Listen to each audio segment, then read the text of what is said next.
প্রিয় ভিউয়ার্স, আসসালামু আলাইকুম ওয়া রাহমাতুল্লাহ। আজকে আমরা শিখব অ্যাপ্লিকেশন সাজেশন, যেটির মাধ্যমে জিএসসি, এসএসসি ও এইচএসসি পরীক্ষার্থীদের জন্য 100% কমন উপযোগী ও একদম সহজ। চলো তাহলে শুরু করা যাক। প্রিয় ভিউয়ার্স, অ্যাপ্লিকেশনের নিয়ম এখন আমরা শিখব যে নিজের প্রয়োজনের ক্ষেত্রে, অর্থাৎ অ্যাপ্লিকেশন আমরা যে কলেজ অথবা স্কুলে লিখি নিজের প্রয়োজনের জন্য, নিজে কিছু চাওয়ার জন্য প্রিন্সিপাল অথবা হেডমাস্টারের কাছে,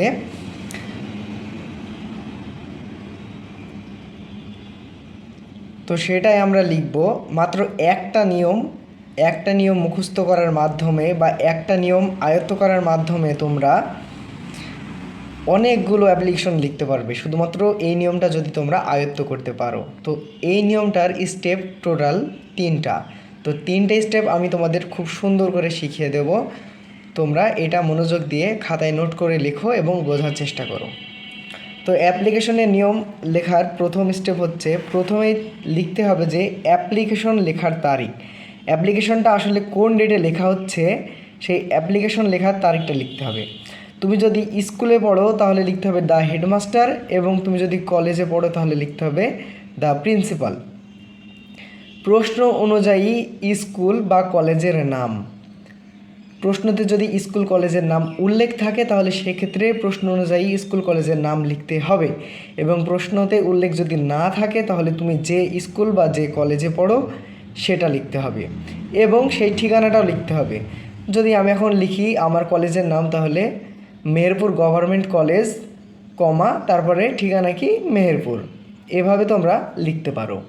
এখন সাবজেক্ট, প্রশ্ন মতে বিষয়টি লিখতে হবে। কোন বিষয়টি? তোমার প্রশ্নতে যে বিষয়টি দেওয়া থাকবে অ্যাপ্লিকেশন লেখার বিষয়, সেই বিষয়টি তোমাকে লিখতে হবে। যেমন prayer for leave of absence, full free studentship, এগুলো যেহেতু নিজের ক্ষেত্রে প্রয়োজন হয় সেই জন্য। এখন প্রথম স্টেপ আমাদের শেষ, এবার দ্বিতীয় স্টেপে লিখতে হবে স্যার, সম্বোধন করে স্যারকে। এখানে একটি কমা দিবে অবশ্যই। I beg most respectfully to state that I am a student in class. তুমি কোন ক্লাসে পড়ো, তুমি যে ক্লাসে পড়ো সেই ক্লাস অনুযায়ী এখানে ক্লাসটা লিখে দেবে। যদি 10, যদি 12, তারপরে লিখবা অফ ইওর রিপুটেড স্কুল। যদি স্কুল পড়ো তাহলে স্কুল, তারপর ফুল স্টপ দিবা। যদি কলেজ হয় কলেজ, তারপর ফুল স্টপ। এখন আমরা যখন এই স্টেপটা লিখব, লেখার পরে এখন যে বিষয়টি আমাদের বর্ণনা করতে হবে, এটা হচ্ছে সবথেকে মেন বিষয়। এখানে তুমি বর্ণনা যত সুন্দর করে দিবা, পরীক্ষায় নাম্বার তত সুন্দরভাবেই পাবা। এখানে প্রশ্ন মতে বিষয়টির বর্ণনা লিখতে হবে। আসলে এই যে সাবজেক্ট, এই সাবজেক্টে কী চেয়েছে বা কী জানতে চেয়েছে, সেই সাবজেক্টটি অনেক সুন্দরভাবে তুমি যদি এখানে বিশ্লেষণ করতে পারো তাহলে তুমি ভালো মার্কস পাবে। এখন সাবজেক্ট যখন লেখা কমপ্লিট হয়ে যাবে তখন তোমাকে লিখতে হবে সো আই নিড সাবজেক্টটি লিখতে হবে। এখানে কোন সাবজেক্টটি লিখতে হবে? এখানে যে সাবজেক্টটি লিখবে তুমি, সেই সাবজেক্টটি হুবহু সো আই নিড দেওয়ার পর তুলে দিবে। এখন আমাদের দ্বিতীয় স্টেপ শেষ। এখন তৃতীয় যে স্টেপটি হলো সেটা হচ্ছে লিখতে হবে যে আয়ের পর অবশ্যই কমা দিবে, therefore pray and hope that you would be kind enough to grant me দেওয়ার পর পুনরায় সাবজেক্টটি লিখতে হবে। কোন সাবজেক্টটি? এই যে সাবজেক্ট লেখার পর এখানে যে অংশটুকু লিখবে সেই অংশটুকু পুনরায় আবার এখানে লিখতে হবে, পুনরায় সাবজেক্টটি লিখতে হবে। এখন লেখাটা যখন কমপ্লিট হয়ে যাবে তখন ইয়োর্স মোস্ট অবিডেন্টলি, তারপর একটি কমা, প্রশ্ন অনুযায়ী নিজের নাম। প্রশ্নতে যদি নিজের নাম উল্লেখ থাকে, যেমন প্রশ্নতে দেওয়া থাকে suppose you are Rahim, suppose you are কহিম, সাপোজ ইউ আর রাহিমা, এভাবে যদি দেওয়া থাকে তাহলে তুমি সেখানে প্রশ্ন অনুযায়ী নিজের নামটি লিখে দিবে। আর যদি না দেওয়া থাকে তাহলে তোমার নিজের নাম যেটি সেটি লিখে দেবে।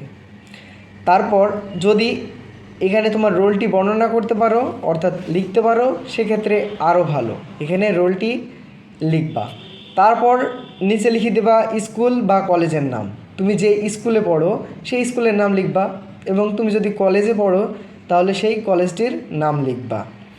যখন লেখা হয়ে যাবে তখন একটি সুন্দর অ্যাপ্লিকেশনে পরিণত হবে তোমার অ্যাপ্লিকেশনটি। এবং তুমি যদি এভাবে লিখতে পারো পরীক্ষার খাতায়, তাহলে আশা করি তোমার যদি বিস্তারিত বর্ণনা সহ তুমি যদি টোটাল সুন্দরভাবে গুছিয়ে অ্যাপ্লিকেশনটি এভাবে এক পাতায় লিখতে পারো, আশা করি তুমি একটি ভালো মার্কস পাবা। এই ধরনের application, email, dialogue, composition, paragraph, bar chart, pie chart, যে কোনো ধরনের বিষয়গুলো জানতে এবং শিখতে আমার চ্যানেলের সাথেই থাকুন। এবং পাশাপাশি তোমার যে বিষয়টি সমস্যা সেই বিষয়টি তুমি কমেন্ট বক্সে জানিয়ে দাও। আমি পরবর্তীতে সেই বিষয়টি নিয়ে ভিডিও বানানোর চেষ্টা করব। তবে পরবর্তী আমাদের ক্লাসের ভিডিও আমরা যে দিলাম অ্যাপ্লিকেশনের নিজের নিয়ম, এখানে নিজের নিয়মের পরবর্তী হচ্ছে সবার ক্ষেত্রে, অর্থাৎ সবার প্রয়োজনে, যেমন স্টাডি ট্যুর আছে সবার প্রয়োজনে, তারপরে এরকম আদার্স যেসব বিষয়গুলো আছে সেসব বিষয় নিয়ে আমি একটি পরবর্তী ভিডিও বানাবো। এবং তোমাদের যেগুলো প্রয়োজন সেই ভিডিওটাই পেতে অবশ্যই কমেন্ট করবা। এবং তোমাদের আমি রিকোয়েস্ট করব তোমরা অবশ্যই আমার ছোট্ট একটি ফেসবুক পেজে গিয়ে সবাই ফলো করে আমাদের সাথে থাকার জন্য। আমার ফেসবুক পেজের লিঙ্কটা আমি তোমাদের ডেসক্রিপশন বক্সে দিয়ে রাখছি, তোমরা সেখানে থেকে গিয়ে আমার পেজটি ফলো করে আসবে। যে কোনো ক্লাসের যে কোনো বিষয়ের ভিডিও পেতে সাবস্ক্রাইব করুন আমাদের চ্যানেলটিকে, এবং লাইক, কমেন্ট, শেয়ার করতে ভুলবেন না। ধন্যবাদ।